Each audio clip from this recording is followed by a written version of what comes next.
Welcome to Bastard Quest. Cheerio. Still not your game bastard Kyle here. I'm still Todd. I'm Corey. I'm Austin. Oh, sorry. You okay down there? I'm dying. It's got a touch of the consumption. So we're still playing Jane Austen's Good Society. Or not Jane Austen's Good Society. A Good Society, a Jane Austen RPG. So go back and listen to the previous episode if you haven't, or this is going to be fucking Don't weird. start here, because it took a turn. Yeah, this follows the... Belle saga. This is the Belle saga, the story of Belle's Folly when an American visited Sandbottom, England. If you've read Pride and Prejudice, you got the gist. David Lynch's Sense and Sensibility. That's a good, no, that's accurate. When last we left this band of characters, there was a disastrous picnic at the Custard Bath Estate. Yeah, only disastrous to some. I started to say, disastrous is a matter of opinion. Yes. We were Very introduced productive to others. We were introduced to an American savage, Belle, played by Corey, An American. who had been apparently captured or harangued, recruited by a major in the British Army, Jonathan. Jonathan Hamwhistle. And he learned, terrifyingly, that she was to be vivisected in a week for science. Yep. It's the 1700s. She had escaped from Major Hamwhistle and found herself eating the shrubbery outside of Lucy Crockpot's mansion. Yes. And Lucy took her in, and her friend Christine. Is it Christine? Yeah, Christine became friends with Belle. And now she's something of a curiosity as the clock counts down to her mortal failure. As these English genteel folk parade her about town. This session we're opening with a novel chapter of the Sandbottom Symposium, where Dr. Evelyn Witherpick will be displaying the savage to some of the doctors and professionals, perhaps philosophers, scientists from Sandbottom University, of this American wild woman. And a few interested parties. And a few interested parties. And Evelyn is the sister of your character Niles, right? Cal? Yeah, Evelyn. Yeah. She's a surgeon. Witherpick is Niles' connection, played by Todd. She's a surgeon. She's very well thought of. We've not met her yet. Yeah, No, we've not met her secondary yet. character. but Yeah, she's going to be displaying this creature at a symposium. Niles is unfortunately creature. under house arrest, being questioned by constables from Because an injurious accusation. yes. Because horse feelings are more valid than American feelings in Sandbottom. He injured a vagrant, which the vagrant wasn't the issue, but it was the horse belonged to a lord who was inconvenienced by the fact that it was taken without asking. Well, the rumor is that Niles shot the vagrant. Well, there are a number of rumors. Let's not get into who shot who or who rode away on what horse, Todd. Let's not cast aspersions. So Niles will be sitting this one out. But I got a resolve point for that. So. Yeah.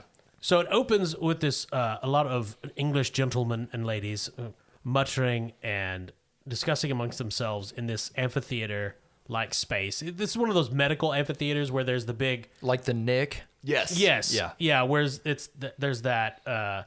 it's not a stage. It's a sunken... There's a specific term for that. Amphitheater. No, I don't think that's what it is, but Yeah.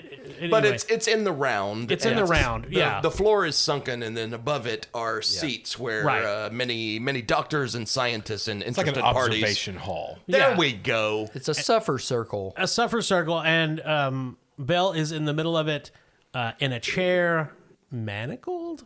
I wouldn't say she was manacled. I think she's been prepped for this under false pretenses. Gotcha. What is Belle wearing? No shoes. Sure. Once again, basically the equivalent of like a tank top and like a long one. Yeah. They probably made no attempt to gussy her up at all. Well, not for science. No. These are men of science. Yeah, they want her to look like shit. This is one step up from a geek circle at the circus. Yeah. So Dr. Witherpick is there beside her. Presumably, Christine is in the audience. That would be Belle's connection. The Good Samaritan, a young, well-meaning girl trying to do what is right by Belle. And also Lucy Crockpot, who is Belle's best friend. Yeah, presumably Christine and Lucy would be sitting next to each other. Yes, I would imagine so. And I believe... Sitting on the other side of Lucy Yes. is Burgess Custard Bath, Yes, yeah. and in whose our, eye was caught by the beautiful Belle. and Well, that's there's a word you could use. Well, there's a rumor going around town that Custard Bath is in fact in love with Belle. Such rumors have encouraged Burgess's curiosities into the point of, after borrowing some laudanum from from Lucy's friend Marion, has steeled his nerves in order to attend this rather crude show of humanity. In our last episode, Lucy wrote a letter to Custard Bath and asked for his assistance in stopping the vivisection. Which is never a sentence you expect to hear in an Jane Austen. Austenian adventure. Also attending the symposium is a character that's not been introduced, but it's one of the secondary characters that I got from Austen. It's his father, Edwin Custard Bath. Who presumably would disapprove of any union of... Well, his thing is he's proud of Burgess's popularity and social standing, but fearful that he may never settle down. So he's wanted the boy to settle down for quite a while, He's but desperate at this point. not with a woods creature. Yeah, maybe he doesn't want his son to copulate with the treant. Yeah, and he's heard the rumors, so he's there to get a look at this woman himself. Okay. Also in attendance is Major Jonathan Hamwhistle, who found Belle in America during one of the many North Carolina uprisings. he's the catalyst of getting her cut open. Now, Hamwhistle and Edwin Custard Bath are both military men, so they're probably sitting together opposite of Lucy and her coterie. Yeah, Edwin being a colonel. Now, also, Marion is now estranged from Lucy, correct? Yes. And is sitting kind of off by herself. Just kind of because of the rumors of the drug addiction. Yeah, because of Lucy's increasingly poor reputation. Yeah, casting sidelong glances, at the group surrounding Lucy. So we'll assume that this symposium has gotten underway, and Evelyn is going through this scientific examination of this beast. We won't get into the details of it until it becomes relevant. But I think let's start with Edwin Custard Bath and Major Hamwhistle. Yeah. How could I forget? I can't believe the British lose wars.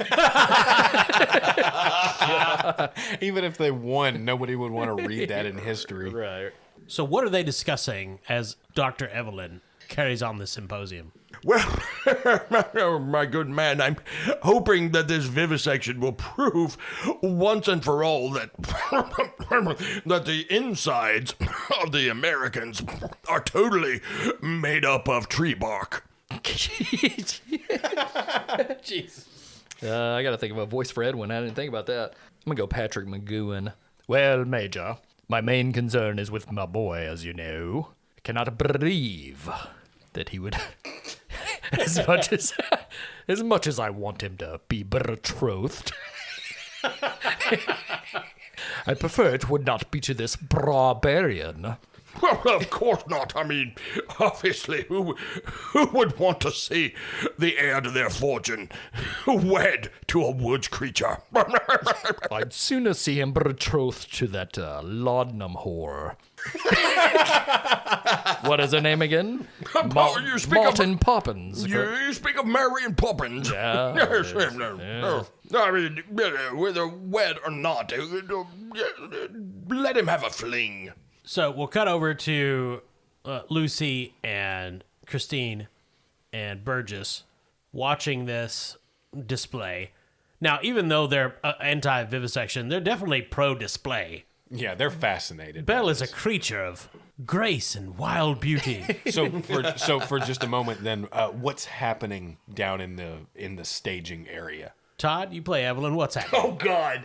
Belle was promised corn, so she's kind of like hopping up and down in her seat, like the corn. Hello, Belle me. Oh wait, I've got it. She's in one of those boxes. She's it's a glass cage. But it's got a big button, and if she pushes it, a corn kernel falls through. It's like how they train rats. Right. Wait, is there a habit trail in there for her to run around it? Yeah, there's a spinning wheel, and there's a bed of shredded American flags for her to nestle in. Mansion. Belle like Kong.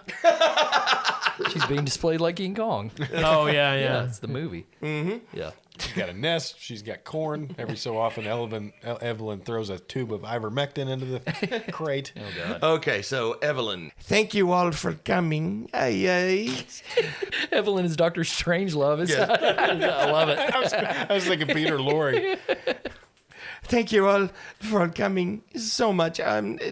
May I present to you the American in their natural habitat? Belle. Chick-bye. Harumph, harumph, harumph. There's a lot of harumphs from the genteel audience. Belle, me. Welcome. Austicatory. Cinderdory. Thank you. This is how the American asks for corn. Corn. And Evelyn presses the button and a piece of corn drops from the ceiling. Everyone gasps as Belle laps it up. A woman swoons. If you will notice, the American is not wearing shoes. We find this to be true of all Americans. Foot. Nude. Burgess kind of swallows nervously and says, "I say, Lucy, this seems quite inhumane what they're doing." Yes, I totally agree with you, Mr. Custard Bath. I mean, they're displaying the poor girl without any shoes. Fine. I mean, she seems to enjoy that part. I mean, Christine, Are you sure you're not also? Wee. Are you sure you're not also enjoying that part, Mr. Custard Bath? I mean, I am enjoying looking at ankles for the first time in like weeks. But Chair. Christine, you've known her for the longest. What are your feelings here? I don't believe I could say just now, sir. What is it you're looking at, Christine? Oh, it's something Belle wrote. What do you mean? It's the turkey. It's the hand turkey. Oh, give me that. It's a reply How did that to get you, in there? sir. White girl. Friend. She saw Christine. Yeah. Look, Burgess, we have to do something. In mere moments from now, Dr. Evelyn is going to be vivisecting our friend Belle. I just don't believe we can let that happen, especially giving your feelings for her. So what do you think we should do to stop this atrocity? Belle starts waving frantically towards Burgess. Hi, corn man. Picnic friend. Oh, wait, Burgess, it appears she's trying to communicate with you. Yeah, she called me Corn Man. I look directly at Burgess and attempt to wink, but Belle closes both eyes. So I don't know if it's really going to get the point across. She's trying to be flirty. Oh, wait, look, you, as most of you know, I have many cats at my mansion, and we all know that a cat shows affection by blinking both eyes at you. I think she may reciprocate your love, Burgess. I am very intrigued. I do feel like I must rescue her. But how? She called me Corn Man. We cut to Edwin and Ham whistle. and Jonathan Ham whistle. and Jonathan Hamwhistle, and Edwin says, "Did that beast just blink at my son?" Oh, yes, I think everyone saw that. I mean, I think we should move and proceed directly to the vivisection before this gets out of hand. I'll say one thing: keep your pistol at the ready.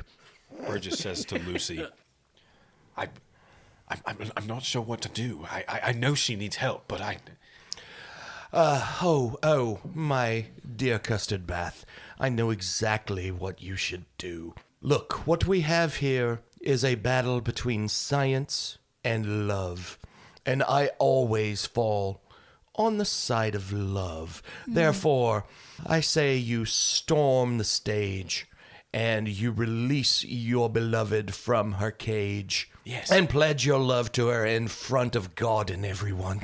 if I let her out, maybe I can show them that she's not harmful, that she's not rabid or feral, that she's docile and... I'm rabid. Pay no attention to that. I think Not. I think she's worthy of being loved. I absolutely think you should do this. And, here's the thing. I want more than anything to recover my relationship with Evelyn's brother Niles, but this will only upset him further. But I'm willing to forego my desire to allow you to rescue the life of your beloved.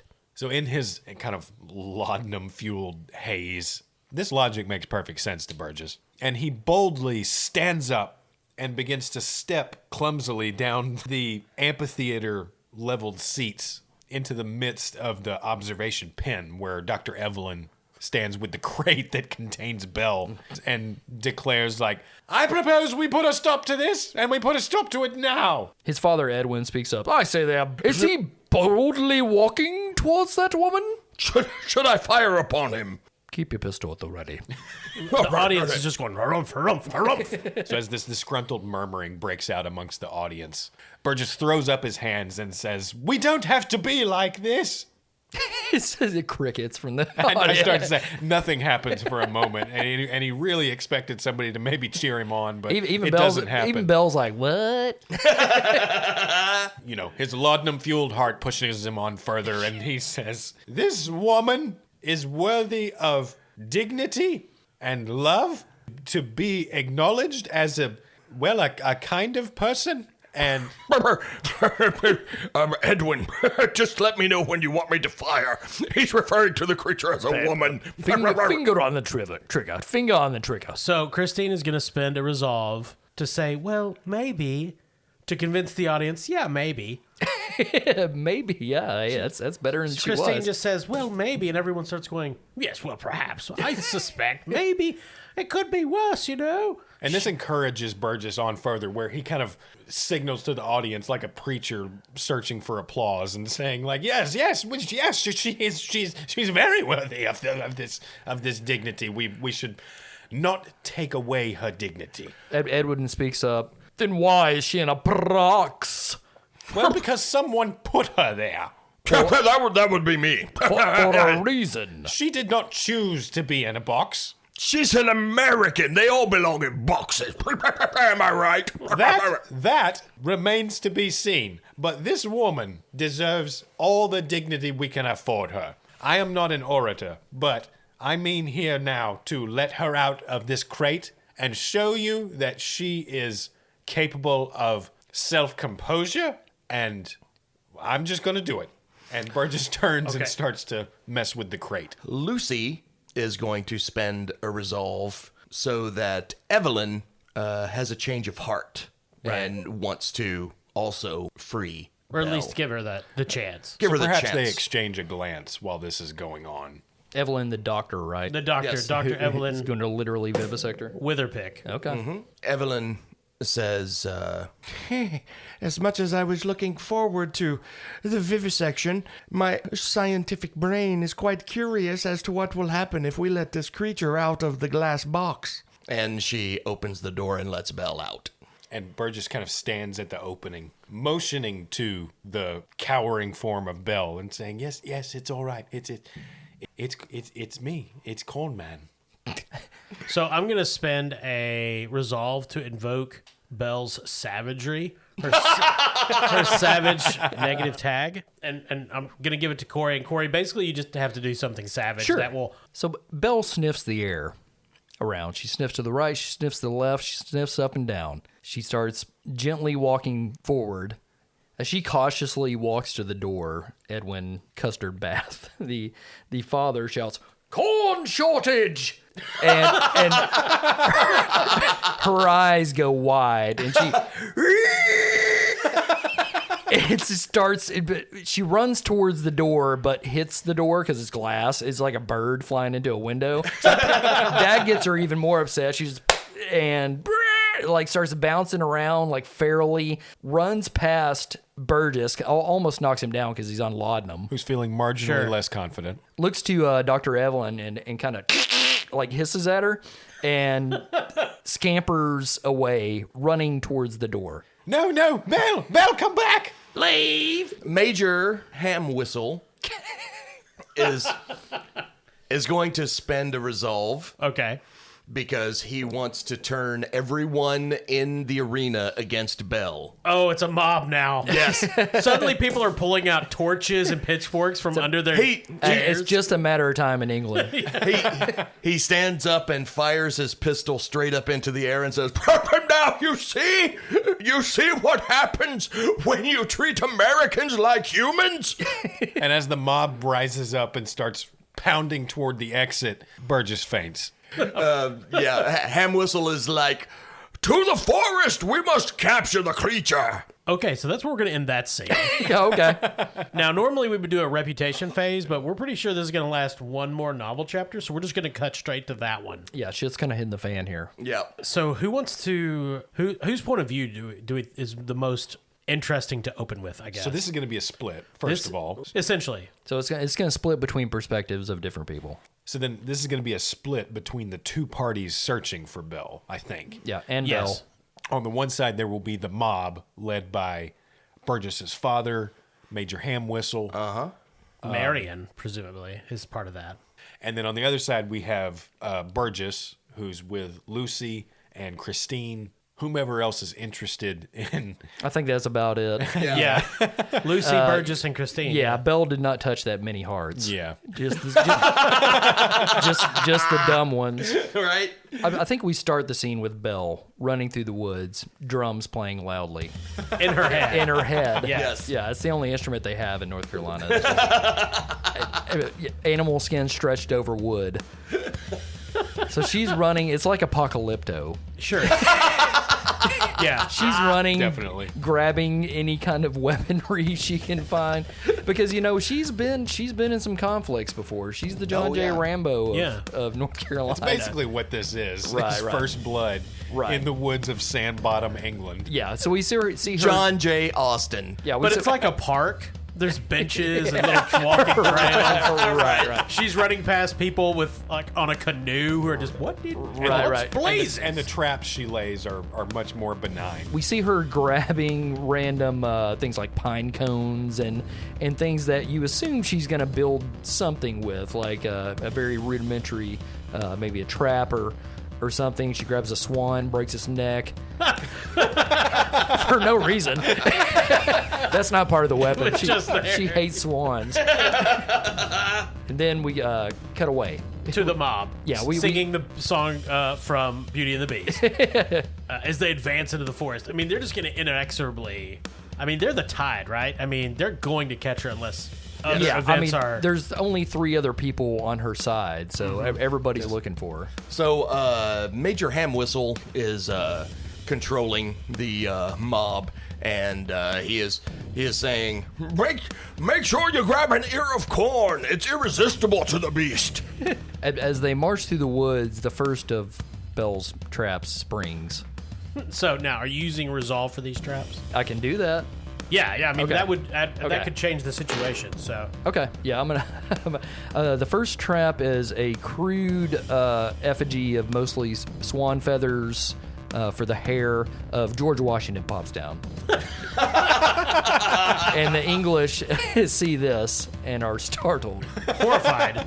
Yes. And immediately half the mob flees. Yes. Yeah, I mean, they tell stories of the terror of George Washington. And Ham Whistle is like, wait, come back. This is not the actual George. Go bloody hell. Belle swings down from a tree limb upside down and blows some spores into Ham Whistle's face to render him unconscious. Ham Whistle, and he hits the ground. Spores. Do you spend a resolve for Ham Whistle? Sure. How many resolve does Belle have left? 1. Ham Whistle And out. Belle scampers back into the woods. She's kind of running along tree branches like the Navi. I like to picture him more like Tarzan, like surfing on the branches. It's kind of like a Crouching Tiger, Hidden Dragon. Meanwhile, Burgess tromps through the forest with Christine and Lucy following close behind. Oh, this is quite the excitement. Christine, I don't need your sarcasm right now. let's just keep looking. I mean, oh my gosh, I haven't had this much fun since the weekend I spent with Vermeer. Yeah, you've heard that story, haven't you? I have a couple of times. In case you haven't, both times it was a different version. I had an illicit affair with Vermeer the painter, and if you haven't seen The Girl with the Pearl Earring, I was the model for that, in case you didn't know. Yeah, so I want to invoke that rumor that this story Lucy tells delays them, and Belle gets in trouble, allowing Niles to catch up with her in the woods. Oh! Wait, okay. Oh, Niles is... Niles broke out of prison Oh, no! and got his hunting implements. Okay. And we see Belle turn, and he says, "Oh, hey there," and shoots her with a net. Okay, they have net guns. Here's the resolve to Belle. Okay. She's captured now. Now you're captured. You're mine. I'm gonna take you to Canada and lose you into the wilds to hunt Wendigo. Not want Moose Place. He's got his foot on her, like he downed a rhino. And that's when Burgess and Lucy and Christine come in. Niles, what have you done? Oh, fancy seeing you here, rival. Are we My rivals? nemesis. You're my nemesis. We had picnic just the other day. Yeah, that was a nemesis picnic. Didn't you? Have you this whole time? Have you not known that you're my nemesis? No, I just thought we were rather distant friends. Belle even knew that. How could you not know? She's an American and she knows. Belle even knew. Also, Lucy, you were my friend and you said I farted. I didn't. I've apologized for that so very many Well- times. I miss our friendship so much. Just wait. Just give me a moment. Once again, let me apologize again from the bottom of my heart. And Lucy farts and looks at Niles and says, "That was me." Aw. Burgess faints. Belle says, Smelt it, dealt it. Okay, so here's the deal. That meant a lot. That apology that touched my heart. But I think we should get married. well, okay. I accept. That is Okay. about the time span of a Jane Austen romance. It is. Also, can somebody get some smelling salts for my nemesis? I really should get a better nemesis. It's kind of embarrassing. Burgess slowly stirs after the excitement of their engagement has already worn off. I will marry you on one condition: Okay. that my friend Belle is not harmed, and she is returned to her homeland. Yeah, okay, that's fine. Then yes, I will marry you. Okay, you can have your girlfriend. Burgess steps up to Niles and says, Do you mean this? Do you mean what you say? Yeah. Burgess extends his hand. Niles puts on a glove first. Then carefully shakes his hand. Careful not to get any of the Burgess sweat on it. What's Belle doing? She's just kind of looking around, kind of confused. Like, she doesn't understand half the shit you're talking about. She doesn't know your drama. It's like, Then he undoes the tie on the net and cautiously steps away, pistol drawn. Burgess steps closely up to Belle and holds out a handful of corn kernels. Belle nervously approaches it like a doe. It's all right. She gets ever so closer. You can feel her cold nose nuzzle your hand. That's it. And then she goes for the corn and bites the fuck out of your hand. You were told. Chick a bite. Belle won't go home. Brits suck. You want to go home? North Carolina for life. Tar Heels. Some bushes shake off to the side, and Marion, Lucy's cousin, bursts from the bushes, and everyone hears her say, "Oi! There she is!" And I'm going to spend a resolve from Christine to shoot Marion in the neck Oh my god. with a blowgun dart. Loaded with laudanum. You got to keep that around for Marion. Yeah. Christine just pulls it out of her coat. Sinks right in Marion's neck. Right at this point, Edwin Custard Death emerges through the brush. Her death. That's what It's they what it called him. says. Like Austin's handwriting's weird. That's what they called him in the Afghanistan campaign. He walks in. He's like, Burgess, Yes, Father? you risking it all for this priest of Wilkes-Barre. What? this creature is the weird thing. Yes, I am, Father. If it takes all the dignity I can muster, I will make sure this woman is treated equally. She is quite simple, but she is deserving of her place in the world. Burgess, I'm strict, demanding, and old-fashioned from a long line of distinguished military officers. It's like this was written down before. But I'm secretly proud of those I love. And I've always been proud of you, except for your hedonistic shit. That's crazy. I will allow this creature to go the fuck back to America. Strapped with a bomb so we can blow them up. No, I'm just kidding. You kids have a great time. Oh, I was pretty excited about that bomb part, but yeah, that's fine. So we see a boat leaving the docks of London. Belle is on the boat, in a cage, of course, for the protection of the crew. Burgess is there, lovingly pushing little kernels of corn through an air hole. When one goes through the cage, just rock. It's like a raptor in there. That's what I was about to say. It gets out to sea, the sails unfurl, and end card comes down, the end. Oh. Then a megalodon fin comes up. And No, the end. So Burgess accompanied Belle back to her homeland. I mean, I definitely think Jane Austen could not have written a better novel No. or short story. So the main part of the story is over now, and I think we can play out the denouement in the epistolary phase. Yeah, which are, again, characters writing letters to one another. Each player can have two, one from... And they can be from their major character or from their connections. Yes. First off is a letter from Lucy Crockpot to Burgess Custard Bath. Oh. It reads, My dearest Burgess, hope all is well in America. How have you adjusted to eating dirt and drinking piss, which is what I'm told they do over there? Things here are not so great. On the day of my wedding to my beloved Niles, I farted during the vows and blamed it on him. After which he fled the church and struck a vagrant to steal his horse and make his escape. Sadly, he is now in prison again because he was rumored to have shot the vagrant, even though the vagrant in question was produced at the trial. However, the judge was not convinced it was him, as in the words of the judge, they all look alike to me.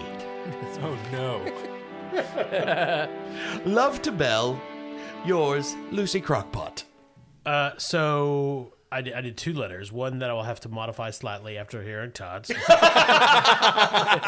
first one is, this is to Lucy from Christine. Dear Lucy, I believed escorting Mr. Custard Bath to America would be for the good, but I was wrong. This is a terrible and dark continent. I'd rather be up to my elbows in Welshmen than have to spend another moment with these corn-eating troglodytes. I've not had a decent tea in ages. Pray for me and pray for England. Your dearest friend, Christine. And the other is from Niles to Lucy. Oh, hey there, Lucy. I escaped from prison. I'm in Canada. I had to come here to pay off a quick Quebecois bookie that owed some money. But I'm going to be leaving soon. Let me know if you want me to pick up some beaver pelts on the way home. I love you. P.S. I know you farted. And my letter is from Burgess to his father, Edwin Custardbath. Father, I hope this letter finds you well after your sordid and drunken affair with the late Miss Marion Poppins in the wake of my sudden departure. It saddened me to hear that she was found by the local constable to have perished in an overdose of laudanum, and I pray that you have found peace in living alone in our mansion. For my part, I have found not only solace but elation in my adopted homeland, with the exception of Miss Christine's tragic integration into the family's most recent meal. Washington, D.C. has been adopted as the capital of this strange frontier, although I'm told apparently a false flag has been planted on that soil and a new uprising will soon liberate the North Carolinians from their wretched bondage. Belle and I were married yesterday in a lovely but simple ceremony in the forest. I must admit, my prospects are optimistic, but I remain fearful of her father, who keeps pointing at the boiling cauldron and shaking a spoon at me. It's the chief. In any case, I'm sure we will see each other soon. as the North Carolina War No. 9 will commence within a few days, and we shall rely once again upon the support of the British. Yours always, Birdie Pay. Corey, do you have a letter? So I have 2 letters from Belle. Here's the first one. Dear Napoleon, heard about you on a visit overseas. England sucks. Please send troops to North Carolina. Your friend Bill. The end. Yeah, no, I like it. I'm sure it worked. Yeah. Second letter. Dear Easter Bunny, it's Belle again. Well, I'm a married woman. Now married to Bert. Wedding was lovely. Crickets were ring bearers. Mysterious wizard performed ceremony. Uncle Charlie got drunk. On honeymoon, I killed and devoured husband. As is North Carolina tradition. Your friend, Belle. All right. Well, first off, apologies to Story Brewers Role Playing. You made a really serious Jane Austen game, and we ruined it. I think that game was pretty fun. Like, Is cannibalism not part of the Jane Austen she literary died world? young. It could have been in her darker, Maybe, older yeah, years. we don't know what's going to happen. Yeah. There's unpublished manuscripts in the Vatican. No, I like the game. I like the character creation. They give you a lot of prompts, which is kind of nice. Yeah. Yeah. Yeah, it was pretty fun. So good job, Story Brewers. And we may play it again someday. Yeah. And it will be worse. Yeah, well, With or without werewolves. We really want to do Jane Austen and werewolves. yeah. So if you made it thus far, thank you for listening. But I believe, once again, it is time to thank our Patreons. Yes, thank you, Patreons. Dallas Gibson, Scott Schreffler, Derek Operly, Chris Riley, Adam Wallace, Chris Haldmeyer, Chris Douglas. I'm pretty sure it's pronounced Holbmar. Isn't that what I said?